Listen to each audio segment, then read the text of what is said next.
We all know what that needy energy is, man. When someone's desperate, someone's hungry for something, they want it really bad. Could be money, could be a person. But usually those people repel the thing that they want because their desire is rooted in scarcity and not enough. And you can sense that immediately. And in this video today, I'm going to be sharing with you how you can emotionally detach from someone or something so that you can attract it instead of chase it. My name is Jordan Canlish. I am a men's and relationship coach, and I've coached thousands of people on how to understand the energetics of attracting and not chasing. I have over 600,000 followers online, and what I've learned from sharing these principles and actually embodying some of these teachings in my own life through trial and error is that the simplest path is usually the best path. The path of least resistance is the journey that you must follow. And in relationships and attracting the ideal person or winning back someone that you love or attracting the next opportunity, it all comes down to energetic availability. And what the pattern of being attached to having someone is, or wanting this person, it's reflecting an internal sense of lack that you are not enough, you are not secure inside of your own body, inside of your own soul. And the work to start to unravel that lack of security comes back to stepping back from the compulsion. Just notice any sense of desire or desperation in your life and acknowledge or become aware of how that shows up for you, because people can feel it, especially if you're a man and when you're a man and you're in a club. I remember when I was 18 and I started going clubbing, and all we wanted to do as guys when you're 18 is pick up women. You just wanted to pick up women. And there was this kind of energy of, hey, I want something. I want to go home with a woman tonight. I want to meet this girl. I want to connect with this girl. There's this reaching externally for a fulfillment of an internal lack. And for so many men, this lack comes from not feeling actually grounded and secure and having a deep knowing of who they are and what their actual value in the world is. And so many people, women included, seek value through other people and through their work and through money. And it's this rewiring or the shift of finding your value from within. Your value comes from your internal connection with source frequency. And source frequency is always enough. Source frequency is always available. Source frequency is always abundant. And when someone's not operating from that place, you can feel it, you can smell it, and you can sense it when someone's needing something from you. And usually the more aware someone is, the more they'll pick up on this needy energy. It doesn't take a lot of awareness to pick up on it. So when you're catching this tendency or this posture showing up in your life, step back, because the more you try to grab this grabby energy, you're just going to push the thing that you want further or further away. And if it's a person, you probably don't want to push them further away than what they already are now. So the invitation is, if you land on this video, this is your time. Start to take note of some of the things that I'm about to share with you. And I want you to actually implement it in your life. So how do you know when you're in this needy energy? Like, I want you to examine how that shows up for you, because underneath it is fear. What are you deep down afraid of? Are you afraid of being alone? Are you afraid of no one loving you? Are you afraid that people aren't going to like you? Are you afraid you're not going to have a family? Just examine the fears that are down there, first and foremost. And I don't need you to label them as wrong. Just accept that there's some fear back there that potentially you're running from, that potentially that you're avoiding through picking up the dating apps and swiping, or checking through Instagram to see if they've liked your posts, or always checking your phone to see if they've responded to your texts. Potentially, there's some discomfort that you're avoiding within yourself. Step number one is acknowledge it. Become aware of it. How does it show up in your body specifically? There's these nervous impulses. Is it the need to always be doing something? Is there contraction and tightness? Is your heart closed down? Are you slouched over? The first step is in your physiology. Notice how your physiology reveals fear, so that when you are aware of it, you can step back and now start to interrupt the pattern. The pattern that we're interrupting is the thoughts. There's a feeling thinking loop that's creating this behavior or identity in you, which repels the thing that you want. And this feeling, thinking, and loop is coming from the feelings of anxiety, unworthiness or shame, guilt, and potentially some sadness back there too. Once you're aware of the thoughts that are connected with that energetic cycle, it's just an energetic emotion that's trying to play itself out, but you're resisting it through judging it or through looking external for the solution. But when you catch the thought loop that's in there as well, it's saying, I want you to write this stuff down, by the way. I really need them to get back with me. I need this person to be with me. Why won't they text me back? Why don't they love me? And just notice how there's a cycle of the thinking reinforces the feeling, and the feeling reinforces the thinking. And now all of a sudden you're in the electromagnetic field of, I'm not enough, or I'm not worthy. Why would someone want to approach you or connect with you or date you when you're in that electromagnetic frequency, especially the person that you really want to be with? We have to energetically detach you from that field of fear, which is a contraction, so that you open back up and become into this expanded field of availability for this person to flow into your life.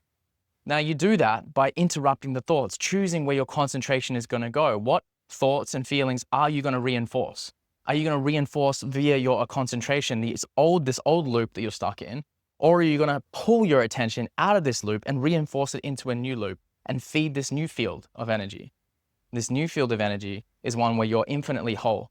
You're perfectly whole, but not yet finished. You're still evolving. You're connected to a source of infinite love. You are stable, you are secure, you are worthy, you're abundant, you're safe. New thoughts that you start to fire. But most importantly, the physiological response in your body of what it feels like to occupy the frequency of enough, the frequency of worthiness, the frequency of love in your heart. To really get there, you're going to have to work through some of these deeper layers. You're going to have to sit and step back and examine and allow the fear to be seen. The fear that's back there has to be looked at. It has to be really examined. You have to love that fear like you would love a small child who's hurt and upset on the side of the road, who's lost his mum and dad. You would pick that child up, you would hold it and embrace it. You would look him or her in the eye and be like, hey, I'm here with you. I'm not going anywhere. We're going to get through this. Let's just be present together. Let me just reassure you. Let me hold your hand and embrace you. How often do you do that with yourself? When was the last time you did that with yourself? The next time you were feeling fear and you wanted to reach for something, did you step back, close your eyes, tap into your body, and breathe into the security that's always around you? God, the universe, spirit is always holding you in an embrace of love and acceptance. And all you get to do is reorient yourself with that frequency that's always here. One of the ways you can speed this up is drop yourself out in nature, go into nature. Notice what happens in nature when the trees die, or an animal goes into hibernation. There's a naturalness that happens during that period where loss is happening on a constant level. Death is happening on a constant level. And nature does not rush. It does not try to fix any of it, yet all of it gets complete in a perfect natural harmony. Allow yourself to tune into the frequency of nature to heal and move through this wound that's inside of you, this feeling of loss, this feeling of grief that's back there. It will allow it to almost flower and birth a new energy as it comes up from your solar plexus. There's this birthing of a new energy as it flower into your heart, and it will expand open. When you're patient enough, when you're present enough, it will expand open for a new love to pour in. Now, remember this frequency that fills your electromagnetic field of abundance and wholeness. This is the energy we're tapping into, this infinite love and security for yourself. It can only come through when the heart is open and energy is flowing in. If the heart is closed, this energy can't flow in. It's trapped in the solar plexus, in the lower three centers. The energy can't move up the spine. So your first process is to allow these survival energies, the survival of fear, to be released, to be purged. Maybe you want to allow yourself to be angry for a little bit, and allow the anger to come out. Maybe you want to sit and put on some soft music and breathe and do some breath work and just allow this energy to be. There might be just a couple of days of you just noticing and monitoring, okay, the energy's still there, it's stuck, and that's okay. It can be loved in this place of stuckness for as long as it needs to be loved. And that's going to break the resistance and allow the energy to move up. Remember, whenever you resist something or you don't want something, you're attached to something else, and it's actually blocking the thing that you want. So when you fully accept this is your experience right now, the energy can start to move on its own accord, okay? So one of the keys to understanding that you're making progress in this unfolding or this opening and this flowering, that you'll no longer be looking external for the thing. You will no longer care about the thing showing up in your life because you're going to feel so much wholeness and love for yourself that, hey, you're good. You're good. I don't need it. I don't need that person to text me back anymore. I don't need them to like my stuff on Instagram. I'm okay. I'm complete. And this happened to me back when I was 18. I was 17, 18. I had my first real love when I was coming out of high school. And I fell madly in love with this woman in grade 11, grade 12. It's just like a really tender age. I feel like when a man falls deeply in love at that age, it just fucking rocks you to your core. And I remember having this thing, and she was wanting to go out and do her thing, and I just had this attachment to her. And it was so hard for me to let her go. It was so hard. Trying to travel with my friends. I was trying to do all the ladsy things, or like go out and get with other girls, but I couldn't do it. I had so much, my heart was so with this person who I'd spent a lot of time with, the person I lost my virginity to. And there was a period of time where I was in so much pain, emotional pain. I was in a cloud. I couldn't think about anything else. It would just affect me from day to day. And I just remember saying to God at 19, please, I'll do anything. I'll do anything to let go of this woman so I can just be free to be myself again. And it took me months. It took me months of just allowing this pain to be there. It took me months. I went and started practicing yoga around this time. My yoga and meditation practice was born just around 19, 20 years old. And this energy started to move. And for me at the time, I had to have space from this person. I couldn't be around them. And maybe you need that too. If this is something you're really attached to, or especially if it's a person, just take some space. Space is the most effective way to start to bring yourself back online, especially for men. Solitude, time in solitude is going to help you a lot. If you're a woman, time with your friends is going to help the most in the short term. Men, short-term solitude, women, short-term with their friends. In the long term, it's always get around the right people and find that right space for you. But for me, during this time, it was being on my own. And as the months went by, I started to notice that I was feeling lighter. I still would think about her every now and then, but I was getting lighter and lighter. And then the time came where I was getting ready to go on a Europe trip with my friends. And I went on this Europe trip and I traveled. And for the first time, I was starting to feel like my freedom and my natural essence was coming back. She was no longer like taking over the energetic space of my mind. I came back from that Euro trip. I had an amazing time. And then I had 2 weeks back home in Perth, Western Australia before I got ready to travel to embark on my journey on exchange. I got accepted into a university in Canada. I was going to finish my last finance degree, last unit of my finance degree out there. And I flew out to Canada in the summer of 2015. And for the first week that I arrived there, I went for a night out in the student village in Niagara. The first week, we partied pretty much every night. The first night that I went out, I met this really a beautiful woman that I went home with. And it was like this first interaction and connection on an emotional, energetic, and sexual level that I'd had after this first relationship. The first one that I'd had that actually felt real, that actually felt like, wow, this was deep. I went home with this woman again on the second night. I was like, okay, 2 nights in a row, maybe I'll never see her again. So maybe we'll have one more night and that's it. Kept going out to the club, kept bumping into her. It's like our energies were being pulled back together. And then we started to connect over the fact that she'd just done exchange as well. She just went to Scotland. She's come back from exchange. So we're just vibing, both love travel, and just there's this effortless chemistry. For 3 to 4 months, I ended up spending majority of my time with her, and I ended up committing to just being exclusive with her during my time on exchange because there was feelings that developed. Fast forward 10 years and I'm still dating this woman right now. Her name's Amanda, and she's been my partner for the last 10 years. And I share this because she came into my life when I finally detached, when I finally let go, when my energy and my heart opened again. And it took a number of months for that to happen.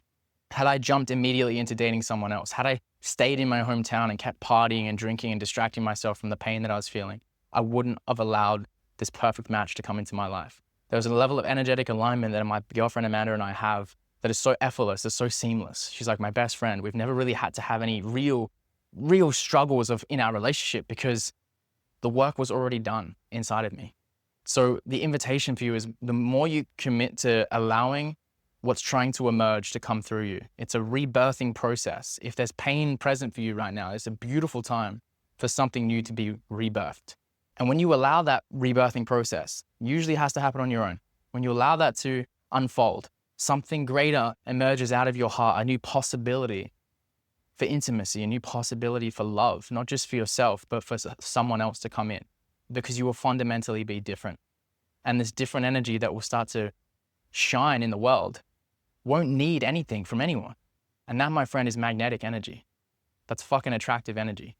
So you need to be patient throughout this process. You need to be committed to not feeding this old fear-based loop that's keeping you in the electromagnetic field of not enough, that's repelling the thing that you want. You need to be committed to feeding this new you that slows down, that feels deeply, that is patient, that is compassionate, and that gives yourself time to unravel these wounds, to rebirth a new version of you so you can step into a new version of love. If you want some extra help with this, I release emails every single week that unpack some of these deeper dynamics. Just click the link in the description if you want to jump on that email list. I'll give you some more information about that. That's all for this video. Subscribe if this resonated. I look forward to seeing you in the next one. Peace.